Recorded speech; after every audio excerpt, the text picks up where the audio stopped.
Hello, Hi Aaron. Rick, how you doing, mate? You alright? Yes, how are you? Yes, brilliant. Can you see me? I can see you. What tell us about the chase to get to 1200? Yes, I'm 2 games away now. 1,184. I was 2 games away. Was it a few days ago? Sorry, I was 1,195, and I lost because I was up a lot of material. I still have nightmares about this actually. I was up a lot of might, and the rook he was able to checkmate me, and I've never been the same since. Never been the same since. All right. No.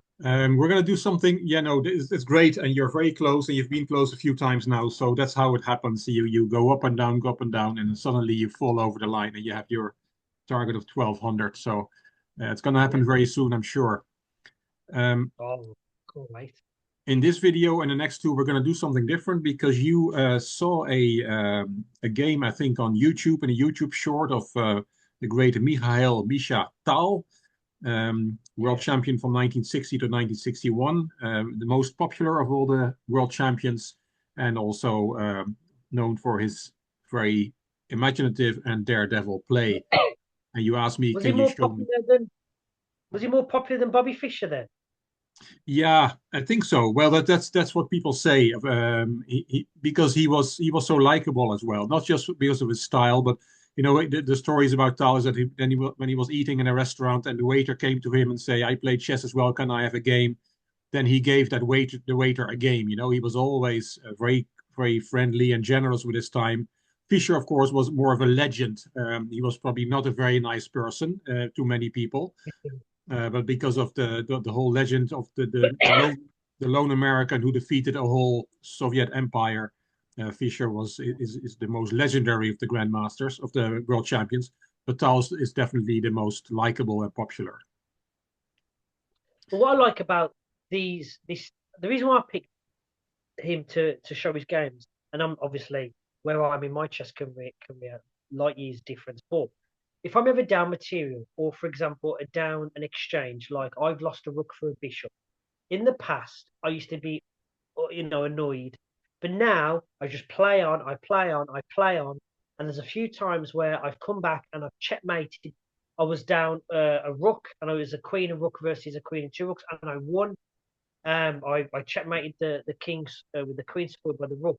And what makes me and allows me to keep driving on is when I watch these games of grandmasters that, okay, I'm not a grandmaster, but when you sacrifice pieces and you lose pieces for this development, it is possible. So this is what keeps me striving on. If that makes sense. It does, and yes, at your level and also at my level, you often at your level you very often get a second chance. On my level, you often get a second chance. At grandmaster level, you very seldom get a second chance. But yes, of course, it's one thing that strong players are better at than weaker players is the resilience and the fighting spirit and the never say die attitude. That is a very important part of chess. Is a very psychological game, as we discussed many times, and fighting Yeah, back in bad positions is definitely a skill that good players are better at than weaker players. yeah, thank you. Yeah. So you asked for three Mikhail Tal games, and I picked three spectacular games. And in this video, we're going to look at the first one. This was played in the Candidates Tournament of 1959, and Tal won the Candidates Tournament, and he challenged world champion Botvinnik for the world title a year later, and that's when he became world champion. And he lost in the rematch to Botvinnik the year after. But this was in 1959 in Yugoslavia, which was back then a country, um, where Tal gained the right to challenge the world champion. And in round eight, on the 18th of September 1959, he played Vasily Smyslov, who had been the world Wow. champion before him. He beat Botvinnik as well and lost in a rematch. And Can let's I look ask at. Rick, when I asked you the task of picking 3 games, did you think, oh, because of my rating, this will be better, this is more instructive? How did you go about picking the three? Yeah, well, I know you liked the. So I picked one of the three I picked was the one that you saw on YouTube, and you asked me was there a longer video on it. So we're gonna make that longer video now, um, because I could I not. thought you couldn't. thought you couldn't find that in the database. Was that the same one? That's the same one. I could not find it in the database, which tells me that it's probably from a simul game, you know, when a demonstration game. And also the way the, because I analyzed the game obviously for today, the opponent was clearly not very strong. He went wrong in the theoretical variation, which we'll show in the third video today. Third video of this session. But so I picked that one, and then I picked a spectacular, two other spectacular games that I knew Brilliant. and that I thought you would like. Oh, thank you. So he played Vasily Smyslov, previous world champion in round 8, and he was white. Tal opened with the e-pawn. By the way, Tal passed away when he was only 55. He was a very heavy drinker and smoker, so it's real pity that he did not live longer. We would have seen more of his masterpieces. And you know the name of this opening? Scandinavian. No, the Scandinavian would have been d5 on move 1. This is called the Karo Kan. Oh, okay. And normally d4 is the main move, but Tal played d3. He had prepared that especially for this game. d5, you know, we understand that move, getting a foothold in the center. Knight developing, and e5. So Smyslov really takes control of the center. Tal develops, and knight to d7. So, you know, these moves you and I could have played. But now Tal plays a really strange one. And you could never guess this one. He played d3, d4. And I think the comment I always think of here is only beginners and super grandmasters can play this. You know, don't play with the same piece twice in the opening. You have lots of pieces that need development. They're screaming at you, as I always talk to you about. But if you're a beginner or a super grandmaster, then you can get these, make these moves. Tal spotted a lack of harmony in Black's position was the comment here from back then. So let's see what happened. Smyslov took on e4, knight takes, he took in the center again, and queen takes. Yeah. Yeah. And White's rapid development and domination in the center guarantees him an enduring initiative. Knight g to f6, bishop g5. You like to make that move, pinning your opponent's pieces. Yeah. Break the pin, and Tal castled queenside. Yeah. Castling kingside. This is a nice theme that we discussed in the last session with castling on opposite sides, which gives very complicated games. And Tal jumps into d6 with his knights. Queen a5. There's a hanging pawn on a2, as you can see. Yeah. That one. And here, bishop c4. You know, that's what grandmasters do, and that's what we all should do. Develop a piece and protecting the pawn at the same time. You know, that is real chess. Making a move with two purposes. Move. Yeah. Yeah. Instead of, I mean, king b1 is not a bad move. You can play a3, but bishop c4, you know, developing and protecting. And here, Tal, he analyzed his game himself, and he said here, my initiative could be maintained and developed only with the help of a piece sacrifice, because he is going to sacrifice a piece, as we'll see. b5 was played, and here you could play the bishop away, but Tal made a move that you and I would not think of. He played bishop d2 back, taking the bishop move back. His plan is to go to c3, and then he will have a beautiful diagonal against Black's king. Right. So it's not a piece sacrifice yet, because Black's queen is attacked, so he doesn't have time to take on c4. Yeah. And he plays queen a6, saving the queen, and now knight f5. He does not do anything about his bishop being attacked. He counterattacks that unprotected bishop on e7. Right. Bishop d8 to save that bishop, and keeping this knight protected as well. That's a good square for the bishop. And queen h4. And here Bobby Fischer, who also played in the candidates tournament, he was only 16 at that time in 1959. He also analyzed this game and he said, White is giving up a bishop without any material compensation, simply with the aim on creating an attack. This is one of the most unusual sacrifices that I've ever seen. It is typical of Tal's courageous style. He's not especially interested in who has the advantage and whether his own position is safe. The main thing for him is to find that blow, that spectacular breakthrough, which will bring him victory. Nice words of Bobby So Rick, Fischer. and thank you for including that. If you sacrifice like he does, and again, you have less pieces to attack with. What are you?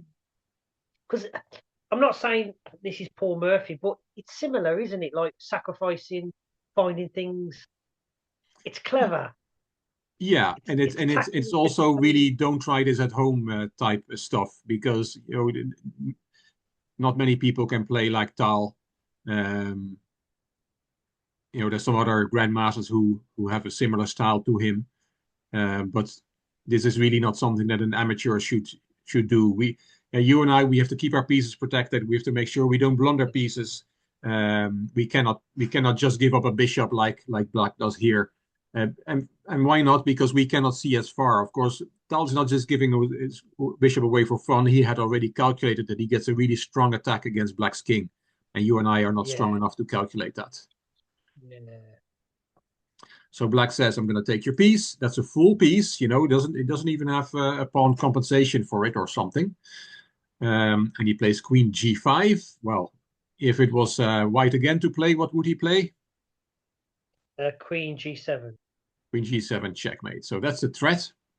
And you can play Knight E8 here to protect G7. You can play G6 to protect against a checkmate. But Smyslov played Knight H5. And that also protects G7. And the point is, because it looks a bit of a strange move, of course, the queen is also attacked. It's a discovered attack on the queen, as you can see. But what happens if you just take that knight, which is unprotected? Well, that's not a good move, because then knight Oh f6. yeah. Well, what do you see? Oh, is it not pawn to G6? Let's have a look. Pawn g6 was not the line. Oh, it's Um, because I saw them two pieces next to each other, so I've been, experiencing that. So I just saw that. yeah, it's very dangerous, though. You get queen h6 here, and against checkmate threat on g7.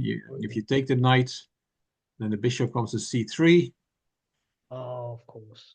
and this is I'm a going to stop with disaster. my suggestions, Rick. I'll stop with mine. Yeah, no, you saw you had your pattern recognition, and in your games probably those moves work, but this is a grandmaster game, and they would not fall for something like g6. But the line here is knight f6, attacking the queen, queen back to g5, and then you take on f5, queen takes, and queen takes a2, and this is better for black. White's attack is gone, and black is just better here.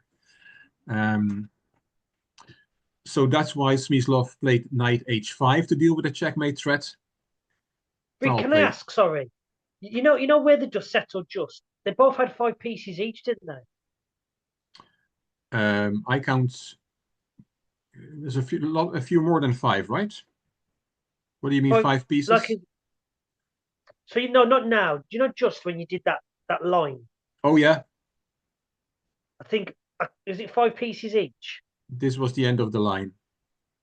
One, Yeah, two, three, four, five. 1, 2, 3, 4. So how was White won a piece back because it gave up a bishop? So how did that happen? I couldn't quite see that. this was the line, and that's Yeah. also a sacrifice because then Tal could have taken Smyslov's knight. So took the knight. So that's when So he it wins eased the up. piece back. But then Yeah. the line is knight f6, attacking the queen. If the queen comes back, you take on f5, queen takes f5, and you take on a2, and this is better for black. And that's why Tal did not take the piece back, because he saw this line and thought this is a worse position for white. Right. Yeah.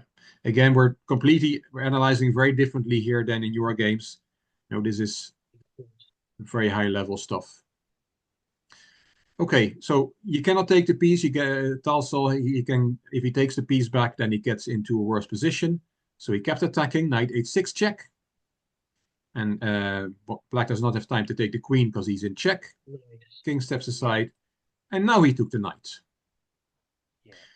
And you can say, well, why does black not take the knight and is a piece up again? Well, then we have that bishop c3. Remember, the bishop went back to d2 to go to c3. And you really have to play f6 here. And then queen takes h6. And again, white has a very strong attack, which is winning for him.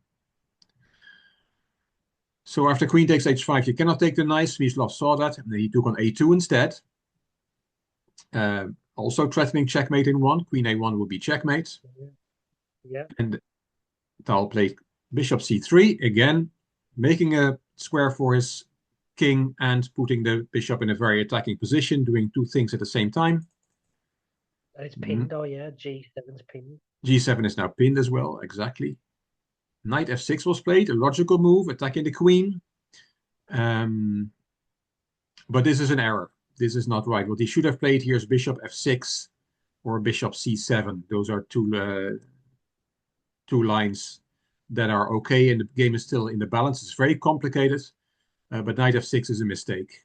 And that's why I picked this game, because now Tal had a beautiful move. He took with the queen. I won't even ask you to guess it, because we'll be here a long time. He played queen takes f7 here. Wow. Wow, indeed. And it turns out you cannot take the queen, and that's not so difficult, because if you take, then there is mate in 3. See if you can find it, Aaron. So is the first. So I'm looking at the rook to d8. Correct. Right. And then it has to be rook plays f8, rook to f8. Or can you play knight to e8? 98 outtake. No, because you lose it. You lose it, yeah. So rook to f8, sorry. Yeah. And then rook takes f8. Is that right? No, not yet. Oh, Black yeah, still has, sorry. There, yeah. And then knight to g8. yeah. Then rook g8. Yeah, rook g8 is checkmate, and there's another one. What is the second checkmate move here? Knight to f7. Smart. Also pretty, isn't it?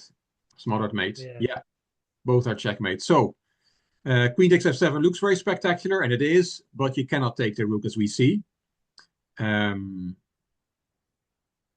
a1 check was played by Smyslov, chasing the king into open space. But now his queen is hanging on a1, and now he took the queen. Quite smart, because suddenly there is no rook takes d8 anymore, because his own king is in the way. Oh, yeah. Yeah, these guys. So a little in-between move to force the king to a bad square. But it's still winning for white. Even though he lost the queen, he took on f7 with check. Tal did. King g8. And now he just simply took the queen back. Yeah. King takes f7. And the smoke is cleared, and we have to do a body count. And white simply has an extra exchange. After all that. Oh, yeah. So how did that work, Rick? How do you come up a piece up? Yeah, an exchange up. Exchange. Yeah, and that happened, I guess, in this position. Black took the queen on f7, and you recaptured with the knight. So that's where you win the rook. And then here you win the queen back. So you have won a rook for a knight after the king takes. And that's where the exchange came from. So Black didn't have chance to move his queen because check was delivered first. Is that right?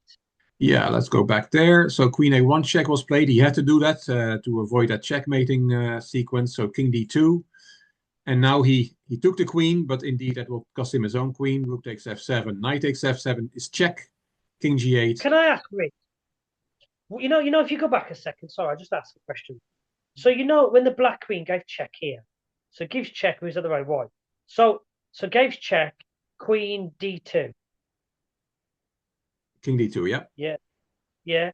So it's black to move. So why didn't black take the rook on d1? Yeah. let's look at that line. Queen takes d1 check. It's a good point. And you're in check, so you have to take. Let's say you take with the rook, which is not doing anything on d1, on h1. Yeah. And then you take the queen. Yeah. Knight takes check. King g8. Knight takes d8. And if we do a body count, we're again a piece up with white. Yeah. So, because it was forced, wasn't it? Because it's check. Yeah, this is a very forced line. So of course, in this position after king d2, Smyslov must have looked at queen takes d1 check. But yeah, it's all forced, and white will ends up with an extra piece. It's almost like black magic, but that's indeed, yeah, lots of captures on different squares. Difficult to calculate. Of course, there were many other lines that we're not going over here. But yeah, it all works together. It works out for white. Yeah. So I show you the remaining moves. Only a few more moves left. So this is what we saw. King takes f7, and that's where white had the extra exchange. Knight e5 check was played by Tal. King e6, and he took another pawn. Black gave a check. King e3, bishop b6 check, and bishop d4. And here Smyslov resigned. At this level, you don't play on with an exchange down and a pawn down as well. And no compensation. You know, it's not that he has a compensation or that he has a chance to attack white's king. He's just dead lost, and this is a matter of simple technique for somebody at World Championship level. And the game was awarded a special prize as the most brilliant in the tournament. Wow. That 1959 candidates tournament in Yugoslavia. All right. That's amazing. Yeah. Yeah. Well, we go to the next one. Yes, please.